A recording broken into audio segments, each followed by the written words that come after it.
Macherie is a pretty interesting winter unit. She has the Ranger utility, so Sharpshoot, Guaranteed Hit, Barrage, which is really cool. She's a Dragoon, which means she's very mobile. And then if you want to do some slash chains, you could technically run her as a Viking and then use slash attacks as well. Is she a top tier unit? Just like the other winter units, she is outdated, so her release comes a little bit too late. But I still think players that have her at 99 should go for the EX job, especially if they're fans of manual gameplay, because she is certain to shine in a couple team comps for that. So today, as per usual, we'll take a look at her stats, abilities, builds, and then generally which areas of the game she will shine, and in which areas she'll be a little bit weaker. As I was saying, she's a versatile attacker with the ability to use several types of damage. Typically, I think players will want to run Dragoon and Ranger. That's a lot stronger than Viking. She's got decent bulk, not in her init stats, but she has good resistances, 20% to slash, 20% to magic, and then she can increase her own defense with one of her buffs. So overall, she is capable of being somewhat tanky. And then she has the Dragoon's mobility, so move 3, jump 4, which is usually very good. If you have a wind spear, she also has decent agility without the need of equipping an agility piece of TMR, which frees up the TMR slot for something like Keenblade while maintaining a good speed on your winter Macherie, so I like that as well. In terms of stat comparison, I will not be fair, and I'll compare her to two of the top tier units in War of the Visions. Compared to both Nines and Cloud, Macherie has a little bit more HP, and that does not include the 10% Fire Mastery ability that she has on top of that, so she's actually rather tanky. No defense or spirit though, but she has ways to increase her defense, as we'll see later. And then I talked about her resistances already, but they are really solid, except a weakness to Missile, which can hold her back in a couple of contents, and right now, well, Tifa can punch her to bits, so that's also a little bit scary. But then in terms of agility, she is slower than Nines and a lot slower than Cloud. She does have the highest amount of attack, but don't count on her dealing more damage than Cloud would. She does not have defense penetration, except the 10% from her mastery ability, so she really struggles fighting tanks. She can deal a lot of damage to squishy characters though. So I think that's a good overview of her stats. Her ability upgrades getting to EX job are actually very interesting. The first one is her Dragoon's Kin, which increases her attack, now also gives her 15 defense for 3 turns. That's pretty good because she's a unit that can technically survive both physical and magical punishment through her resistances, and that just gives her a little bit more of an edge, so her high HP will now be much more relevant because she has some defense on top. With a defense-oriented build, it's easy to get her over 50 if you want, so that's pretty fun. And then her horizontal jump gets one more square of range, being a 6 square range ability, but it has a height range of 0, so you still need to learn the map or make sure that you're on the same elevation as your enemy if you want to lend it. And then I believe there is a lock-on effect on top of that, so before it would miss if the enemy had a turn in between the time you jumped and the time you would lend. Now that's no longer an issue, which makes it a lot more easy to use.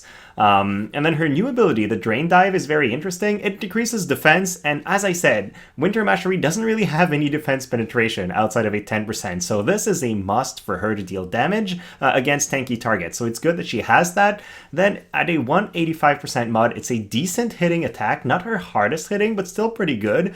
And it also has a damage absorption effect for 30% of the damage done. That's not going to be a ton, but I've seen it in a couple videos, especially from Cabbage playing her, and she does heal enough to survive more often than I would have expected. So it's a pretty solid ability to have as well.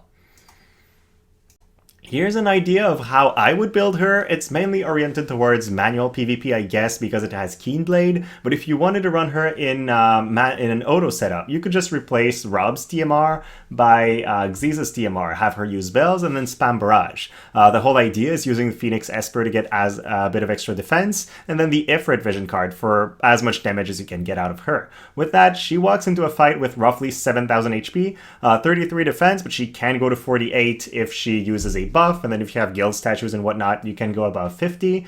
She has only 20 slash and magic resistance, but the second you put a vision card that increases those, they can actually go rather high, and then 1200 attack is rather decent in my opinion.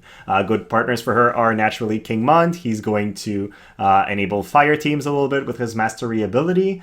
And then she will support him very well by, whittling down the enemy from a safe distance because she has enough range in a lot of her moves to not be caught in AoEs next to King Mont, or she'll be in the air when the AoE drops, so that's pretty good.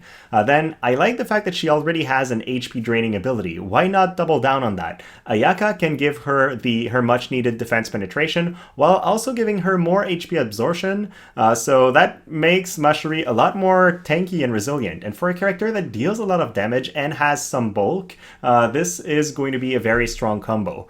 Otherwise, she will benefit from missile up vision cards if you're running her as a ranger, so she could be a natural partner for somebody like Frederica and just rain down attacks on the enemy team. I like the fact that Macherie is a really good holder for the Ifrit vision card because that card enables physical teams, and so that makes her a natural partner in terms of the vision cards that they will want to use.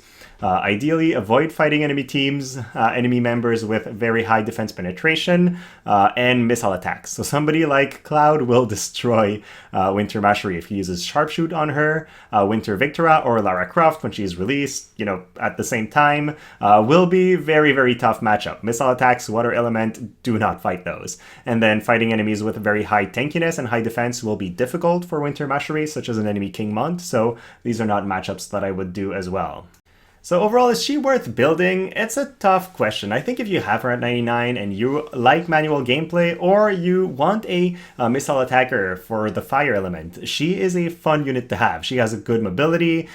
In manual, she will be very solid because the high jump combined with range attack makes it possible to put her roughly anywhere on the map. And then on top of that, she can use Keenblade, which is a very powerful TMR that a lot of people love using. So I think she's worth considering for those options. And then I've mentioned it a couple times, but she's a great Ifrit vision card user, which just gives her more value in my opinion.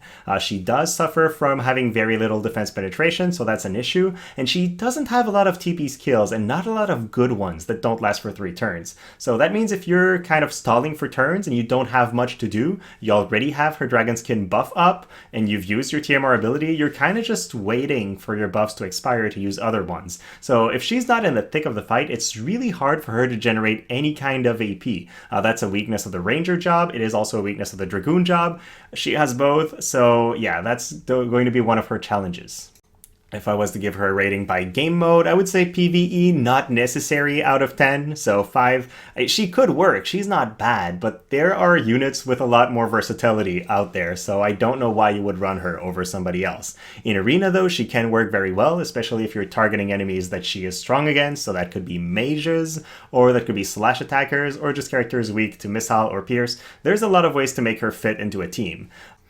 In guild battles, though, I don't think she'll do as well, and the main reason is AP generation. I just said she lacks TP skills in general to keep generating AP. So in Fight 1, you're going to use a high TP cost TMR or Bales or something to give her some AP, but by the time she reaches the second fight, she'll probably be left with only basic attacks, and that is very unfortunate for her. Manual PvP, I mentioned it a couple times, I won't say it again, I think she'll be pretty good. And then auto PvP, it depends who you fight, but she has versatile resistances against the most common types of damage in War Division, so I think you can throw her blind and usually expect a good performance out of her. So that could be a solid 7 out of 10. My intention is to eventually EX her. When I was reviewing her, actually, I thought that I might EX her before Winter Victora if I want to fit her in my team. The reason being, for the upcoming class match season, I'm thinking of running wind units alongside perhaps a fire unit in case I fight ice, and she would be a pretty good fit. So I don't know, I guess we'll see. But she's definitely worth the blossoms in my opinion in the long run, especially since my fire account is rather weak right now. But that was it. Hopefully you guys found it interesting and learned a thing or two. If you did, please like and subscribe. And then otherwise, guys, thank you so much for watching and have a great rest of your day.